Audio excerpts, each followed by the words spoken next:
अस्सलामुअलैकुम। आज मैं आपको बताने लगी हूँ कि सैम्पल साइज़ क्या होता है और हम सैम्पल साइज़ कैलकुलेट कैसे करते हैं। जब भी हम रिसर्च कंडक्ट कर रहे होते हैं या रिसर्च के लिए डाटा कलेक्शन कर रहे होते हैं तो हम पूरी पॉपुलेशन को अप्रोच नहीं कर सकते। अगर किसी जगह की पॉपुलेशन 10,000 है तो हम सारे 10,000 लोगों से जाके डाटा कलेक्ट नहीं कर सकते। इसलिए हम एक ऐसे ग्रुप को लेते हैं जो कि पूरी पॉपुलेशन का रिप्रेजेंटेटिव हो, या हम वो उन लोगों को लेते हैं जो कि हम जो पार्टिसिपेंट्स या ऑब्जर्वेशंस हमारी स्टडी में इंक्लूड हों। अगर आप हॉस्पिटल में कोई स्टडी कंडक्ट करा रहे हैं, किसी टॉपिक पे रिसर्च कर रहे हैं, तो सारे लोग तो सारे पेशेंट्स तो एक ही हॉस्पिटल में नहीं आएंगे ना। कुछ पेशेंट्स डिफरेंट हॉस्पिटल में जाएंगे, कुछ आपके हॉस्पिटल में आएंगे, और आपको भी ये आइडिया भी नहीं है कि आपकी हॉस्पिटल में पेशेंट्स कितने आएंगे। तो आप इसलिए सैम्पल साइज़ कैलकुलेट कर लेते हो ताकि आपको पूरी पॉपुलेशन को अप्रोच ना करना पड़े। आपके पास जो अवेलेबल लोग हैं आप उनसे डाटा कलेक्शन कर लें। ये हो गया सैम्पल साइज़। अब सैम्पल साइज़ कैलकुलेट कैसे करते हैं? जो डिफरेंट टाइप की स्टडीज़ होती हैं, like cross sectional study, case control study, cohort study, उनके लिए सैम्पल साइज़ कैलकुलेट करने के different formulas and different methods हैं। लेकिन हमारा मेन कंसर्न जो है वो क्रॉस सेक्शनल स्टडी है, क्योंकि हम अंडर ग्रेजुएट लेवल पर क्रॉस सेक्शनल स्टडी ही कर रहे होते हैं। तो हम उसे देखेंगे कि उसके लिए कौन कौन से हमारे पास मेथड्स अवेलेबल हैं। यूजिंग सेंसस, यानी पॉपुलेशन या आबादी जितनी आपके पास है उसके हिसाब से आप कर सकते हैं। पब्लिश टेबल्स, यानी कि पहले जो रिसर्चेस हो चुकी हैं उनमें से आप टेबल्स को देखते हुए सैम्पल साइज़ कैलकुलेट कर सकते हैं। मोस्ट एक्सेप्टेबल मेथड जो हमारे पास है वो P value, population proportion value, या हमारे पास जो प्रीवियस प्रीवेलेंस आई है पॉपुलेशन की उसको देखते हुए हम कैलकुलेट कर सकते हैं। और यही सबसे ज़्यादा accurate method and acceptable method है। इसे कॉन्फ्रेंस फार्मूला कहते हैं।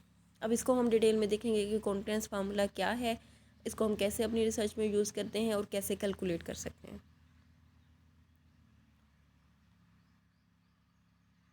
ये है हमारे पास conference formula. n is equal to ji square P Q over E square. यहाँ हमारे पास n जो है वो सैम्पल साइज़ है, z जो है वो स्टैंडर्ड एरर है या कॉन्फिडेंस लेवल आप कह सकते हैं, p जो है यहाँ पे पॉपुलेशन प्रोपोर्शन, p वैल्यू या प्रीवेलेंस है हमारे पास, जो कि हम प्रीवियस स्टडी से लेते हैं। q जो है वो डिफरेंस है 1 माइनस p। अब जो e जो है वो हमारे पास स्टैंडर्ड एरर होता है, जो कि हम मेनली 5% ही ले रहे होते हैं, और जो कॉन्फिडेंस इंटरवल है वो हम 95% ही ले रहे होते हैं।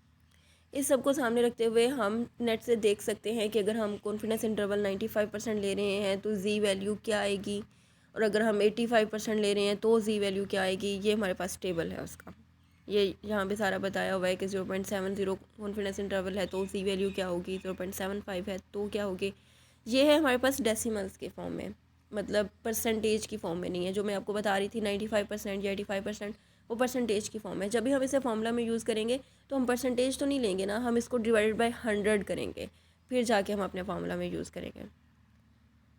ये यहाँ पे एक कैलकुलेटेड सैम्पल है हमारे पास। अब मैं आपको WHO कैलकुलेटर यूज़ करते हुए और मैनुअल मेथड यूज़ करते हुए सैम्पल साइज़ कैलकुलेट करके बताऊँगी। लेट्स सपोज हमारे पास जो है पी वैल्यू जो है, जो कि हमने प्रीवियस पॉपुलेशन से ली है, वो 20% है, और कॉन्फिडेंस इंटरवल हम 95% ले रहे हैं और एरर 5% ले रहे हैं। तो हम उसके हिसाब से अपने फार्मूला जो है n is equal to ji square P Q over E square, उसमें वैल्यूज़ पुटअप करेंगे।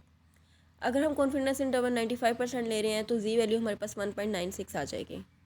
तो हम अब वैल्यूज़ पुटअप करते हैं। 1.96 मल्टीप्लाई बाय 1.96, ये हमारे पास जी स्केयर आ गया। पी वैल्यू अब अगर हमारे पास 20% थी तो 20 डिवाइड बाई 100 करेंगे तो 0.2 आ जाएगी। क्यू वैल्यू 1 माइनस पी होगी, तो 1 माइनस 0.2 इज इक्वल टू 0.8। ये हमारे पास आंसर आ गया। अब हमने अभी इसे एरर से डिवाइड करना है। एरर हमने कितना लिया था 5%, 5 डिवाइड बाई 100 करेंगे तो 0.05 आंसर।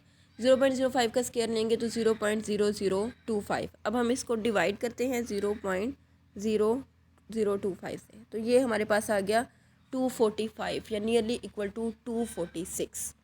अब हम यही फार्मूला यही वैल्यू, अगर हम पी वैल्यू 20 ले रहे हैं, यही यूज़ करते हुए हम WHO कैलकुलेटर से कैलकुलेट करेंगे कि वहाँ पे हमारे पास क्या आंसर आता है। ये देखें, सैम्पल साइज़ कैलकुलेटर, या आप सर्च कर सकते हैं WHO कैलकुलेटर। यहाँ पे मैंने ऑलरेडी कैलकुलेट किया था। पॉपुलेशन प्रोपोर्शन हमने 20 रखी है, पॉपुलेशन साइज़ हमें अननोन है, तो हमने ये वैल्यू पुटअप की है, तो 246 हमारे पास सैम्पल साइज़ आ गया है। लेट्स सपोज अगर हमारे पास पॉपुलेशन प्रोपोर्शन 30 है, हम यहाँ पे 30 पुटअप कर देंगे, पॉपुलेशन हमारे पास अननोन है, फिर हम कैलकुलेट करेंगे तो हमारे पास रिज़ल्ट 323 आ गया। इस तरह करते हुए आप सैम्पल साइज़ कैलकुलेट कर सकते हैं।